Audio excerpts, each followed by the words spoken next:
We've got a few more Saturdays until the college football season officially kicks in, and I thought it was a perfect time to get warmed up with a friend of the Talkin Sports family, Riley Jensen, joining us now. He's a former BYU and Utah State quarterback. It's been too long, man. Great to see you. It's been a long time, but it's always a good time when I'm with you. Yeah, I know we'll be doing the Wednesday college football panels here before you even know it, but I wanted to talk to you first and foremost about what you kind of consider your true alma mater. You're a Utah State legend. You were a former quarterback there. Utah State, Bronco Mendenhall, everybody involved seems so excited to move into the new Pac-12, and I just wanted to get your thoughts first and foremost on a new combining of forces. Yeah, I mean, look, best case scenario for Utah State right now is to be in the Pac-12. I mean, you've got Washington State, where you went to school, Oregon State. Then you kind of took like the top layer of the Mountain West Conference. I mean, it's the best place that they can be right now. I think Bronco's the best coach that they could have right now. Yeah. And I think there's just a lot of excitement in Logan because you got a good conference, as good as you can get at Utah State right now. You have the right coach to take you into that situation.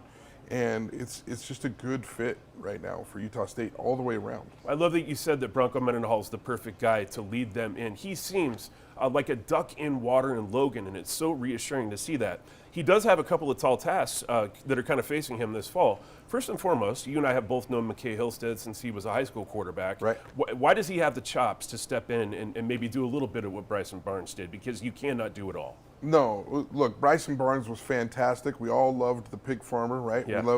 We loved the whole story. We loved having the cow helmet when he was playing. But McKay Hillstead is one of those guys that has played for Utah State and played good minutes for Utah State. Mm-hmm. The big question mark all the time is not is McKay Hillstead, can he play quarterback at Utah State? Absolutely.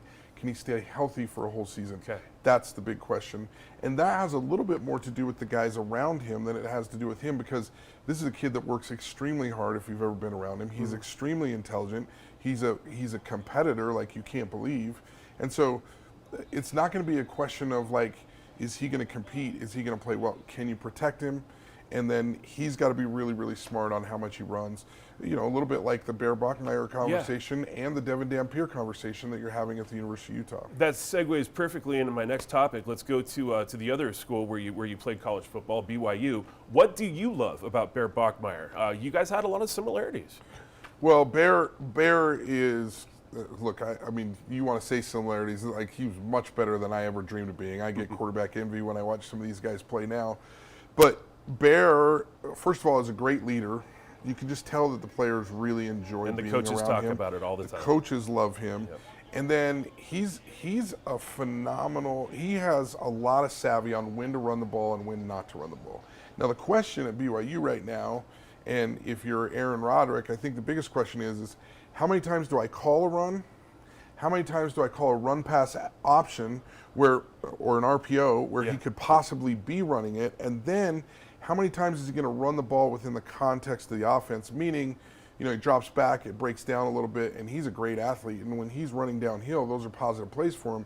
But you want to keep those runs to about 12 a game unless you're talking about a rivalry game or you're talking about a playoff game. Okay. So you can throw out those rules when you get to a rivalry game or a playoff game, but you really don't want to get more than 12 and a maximum of 15 in each game so that you can keep him healthy, so that you can compete for a championship, so that you can use him the way that he needs to be used.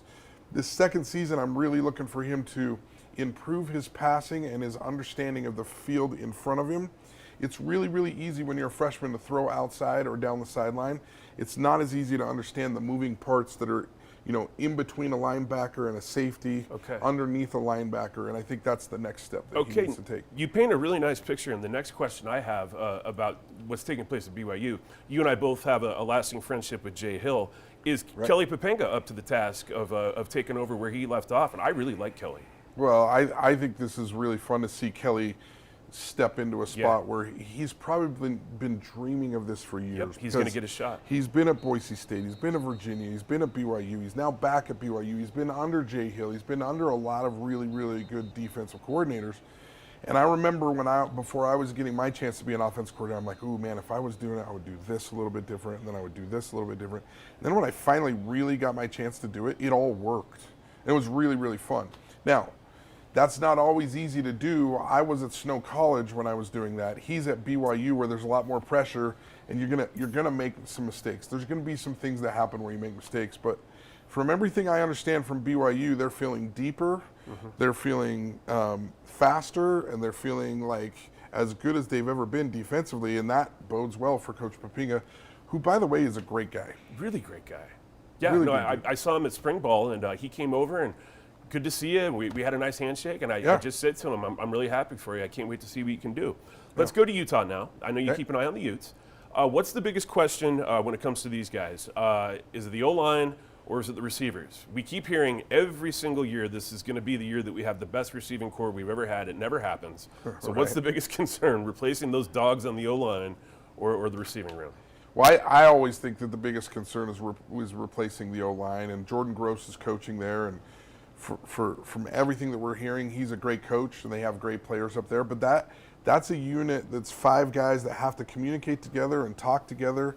They have to be really, really good in order for Devin Dampier to make the plays that he made last year. Yeah. Now, wide receiver-wise, I don't think that they have to be great at the University of Utah, because over the years they haven't been, like burners. Like, and I don't mean fast. There's been some fast guys, but I mean just guys that have just like tore up the scoreboard, and they've won a ton of games. So I'm not sure that has to be part of the recipe for Utah to be good.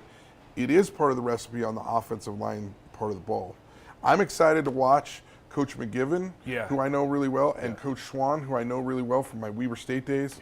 These are great men. These are great coaches. And I'll be honest with you, like I know we're talking about every team, Utah State, BYU, and we'll probably get a little bit to some other schools, but how great is it right now if you're a college football player to play for Bronco Mendenhall, Morgan Scalley, Eric Karr, and Kalani Sitake? Seriously. Then you start going down the list of their coordinators: Kevin McGivern, Colton Swan, Papinga, Aaron Roderick, Robert and I mean, dude, if I was a parent right now and my son was playing at one of those colleges, I can't think of better men to lead my son, not only on the field, but just in life. Like, these are good people. Yeah, I'm with you 100%. You mentioned Eric Karr at Weber State. Riley is actually a sports psychologist. The RJ Performance Group is your foundation. You have direct ties to Weber State. Right. I feel like I've been waiting my whole career in all the different places that I've worked to see a high school football coach actually get his chance to go up and coach at the college ranks. It is so rare, it hardly ever happens. And Eric Karr is the first guy that I've gotten to know. I have a lasting friendship with him, and he's going to get his chance. Why do you think he's set up to succeed? Well, first of all, you got to give a lot of credit to the AD at Weber State, Tim Crompton, to be able to kind of have the onions to like step up and say, hey, you know what? This is the guy. Now, I know Eric Karr killed the interview, but where I think Eric Karr is going to be even better is in the X's and O's and in his relationship with players. One of the things that I love about Eric Karr is he's super authentic to himself. He understands who he is. He understands what he's trying to do. He's not trying to be somebody different when he's out coaching or when he's in the press or when he's with his family. He's the same guy in all 3 of those places. I'm with you, yeah. And that sort of consistency and that sort of trust is what helps players to play really hard for you. He understands this state. He understands the formula that Lavelle Edwards and Ron McBride used, which was using the Polynesian culture, using LDS returned missionaries, and then plugging in some out-of-state players to like kind of plug some holes. But they all the coaches in this state understand that formula, including Eric Karr. Now, is Eric Karr gonna like tear up the Big Sky this year? I hope so. I think he's probably 1 year away from getting some of the players that he needs, and I think that's the adjustment for anyone that's coming into Weber State is like, okay, what players can I get after Utah State, and BYU, and then how can I plug them in? And Jay Hill showed that you can do it at Weber State, but you gotta figure it out a little bit. And I think after this year, I think you're going to see some games that are unbelievably fun to watch this year with Eric Karr. Will he win the conference? I'm not willing to bet my house on it.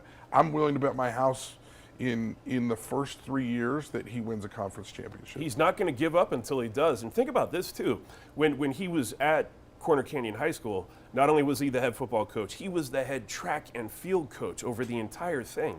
This guy knows how to handle a lot of things going on and to kind of oversee the whole process. Yeah, he was always busy. I mean, busy isn't going to be the problem, but learning a couple of things about like, ooh, how do I land this recruit when I don't have the money in the NIL that's going on?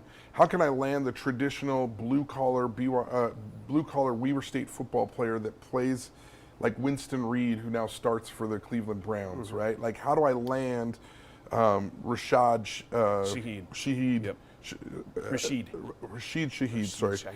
It's a mouthful. I know his name, I know who he is. How do you land that type of player at Weber State that ends up going to the NFL? And I think he's smart enough to figure that out. I think he's a lot smarter than I am. Well, you're smart enough to be on the show anytime you want. It is great to see you. Look for him on the college football panel coming up in the fall. My friend Riley Jensen on Talkin Sports.